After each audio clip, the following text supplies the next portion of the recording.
Welcome to ચેતુસ kitchen. તો આજે આપણે મમરાનો ટેસ્ટી એવો નાસ્તો બનાવવાના છીએ।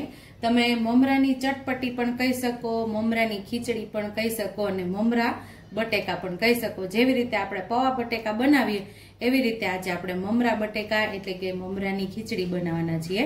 તો એના માટે આપણે અહીંયા એક બાઉલ ભરીને મમરા લીધા છે અને અહીંયા આપણે 4 થી 5 નાના બટેકા લઈ અને બાફી લીધા છે, બાફીને સુધારી લીધા છે। અહીંયા મીઠા લીમડાના પાન લીધા છે, એક મોટું ટમેટું આપણે અહીંયા ઝીણું ઝીણું કાપી લીધું છે એટલે કે સુધારી લીધું છે નાના નાના ટુકડામાં, અને અહીંયા ડુંગળી પણ સરસ ઝીણી ઝીણી આપણે સુધારી લીધી છે। આપણે અહીંયા ઝીણી સુધારી છે, તમે લાંબી ચિપ્સમાં પણ સુધારી શકો છો। અહીંયા 1 ઇંચ આદુનો ટુકડો આપણે ખમણી લીધો છે, અહીંયા લીલા ધાણા લીધા છે અને 2 લીલા મરચાં આપણે ઝીણા ઝીણા સુધારી લીધા છે। બાકી રેગ્યુલર મસાલાની અંદરથી જે મસાલાની જરૂર પડશે એનો ઉપયોગ કરશું અને બાકી સ્વાદ મુજબ મીઠું। તો ચાલો આપણે ઝડપથી ટેસ્ટી એવો મમરાનો નાસ્તો તૈયાર કરી લઈએ। પહેલા તો આપણે મમરાને સરસ પૌવાની જેમ ધોઈ લેવાના છે।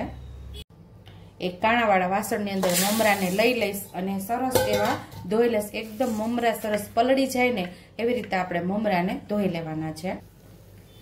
તો મમરા આપણે સરસ ધોઈ લીધા છે, જો એકદમ સ્વિંગ થઈ ગયા છે અને આપણે આવી રીતે દબાવીને પાણી કાઢી નાખ્યું છે, થોડું ઘણું રહેશે એ બધું નીતરી જશે નીચે। હવે આપણે આનો વઘાર કરી લઈશું। ગેસ ચાલુ કરીને 1.5 ચમચા જેટલું આપણે તેલ ઉમેરેલું છે, તેલને આપણે સરસ ગરમ થવા દઈશું। તો અહીં આપણું તેલ સરસ ગરમ થઈ ગયું છે, તો આપણે રાઈને ઉમેરી દઈશું। અડધી ચમચી જેટલું જીરું પણ ઉમેરી દઈશું। રાઈ જીરું સરસ ફૂટી જાય એટલે આપણે એમાં લીલા મરચાં અને ડુંગળીને ઉમેરવાના છે।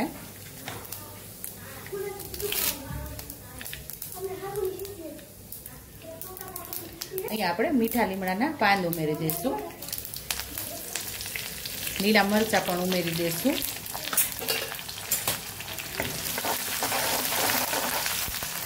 એટલે આપણે હિંગ ઉમેરશું।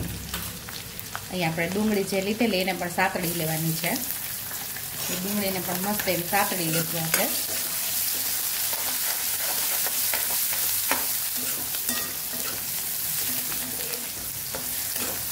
ડુંગળી અને મરચાં સતળાય છે તો મસ્ત એવી ખુશ્બુ આવે છે। ડુંગળી, મરચાં અને મીઠા લીમડાનો સ્વાદ પણ બહુ મસ્ત એવો આવે છે અને એનો વઘાર કરીને તો એની ખુશ્બુ પણ બહુ મસ્ત એવી આવે છે। તો અહીંયા મસ્ત એવી ડુંગળી આપણી સતળાઈ ગઈ છે, તો આપણે આદુ જે લીધેલું એ પણ ઉમેરી દઈશું, એને પણ સાતડી લેવાનું છે।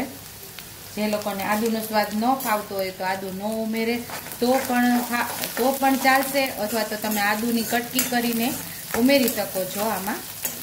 જો આદુ તમને ભાવતું હોય તો આદુની કટકી કરીને ઉમેરી શકો અને ન ભાવતું હોય તો ન ઉમેરો તો પણ ચાલે। હવે આપણે ટમેટા ઉમેરી દઈશું।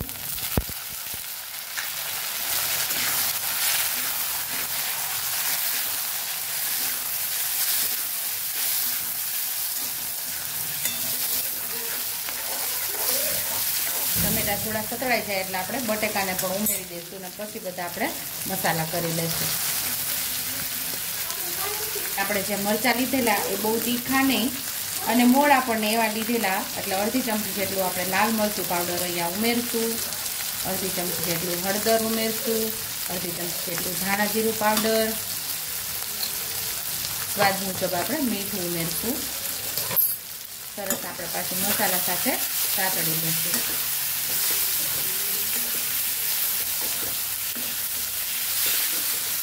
તમને લસણનો સ્વાદ ભાવતો હોય તો અહીંયા લસણની કળી પણ ઉમેરી શકો છો, એટલે કે કટકી કરીને। મસ્ત એવું અહીંયા મસાલો સરસ સતળાઈ ગયો છે અને અહીંયા આપણે હવે મમરાને ઉમેરી દેવાના છે। અહીંયા આપણે મમરા બધા ઉમેરી દેવાના છે અને સરસ આપણે મિક્સ કરી લેવાના છે। ગેસ આપણે થોડું ધીમો કરી દઈશું, બધું સરસ આપણે મિક્સ કરી લઈશું અને મીઠું ચાખી લેવાનું, ઓછું ઓછું થાય તો ઉમેરી દેવાનું છે।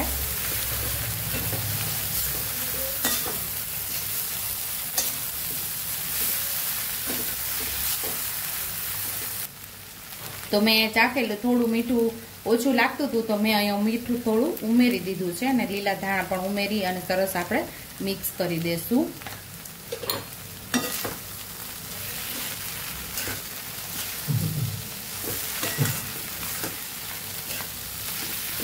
તો તૈયાર થઈ ગઈ છે અહીંયા આપણી મમરાની ખીચડી અથવા તો તમે મમરાની ચટપટી પણ કહી શકો છો.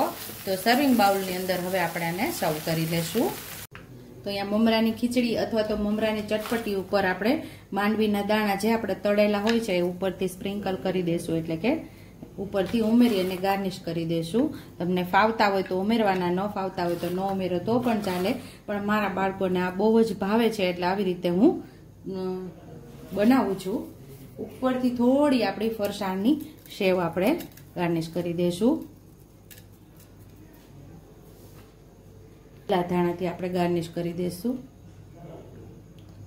તો તૈયાર છે અહીંયા આપણી મમરાની ચટપટી ખીચડી. જો તમને મારી રેસીપી પસંદ આવી હોય તો મારી રેસીપીને લાઈક કરજો, શેર કરજો, સબસ્ક્રાઇબ કરજો, બેલ આઇકોનને દબાવતા ભૂલતા નહીં અને કમેન્ટ બોક્સમાં કમેન્ટ કરજો કે મારી રેસીપી કેવી લાગી. તો આવજો.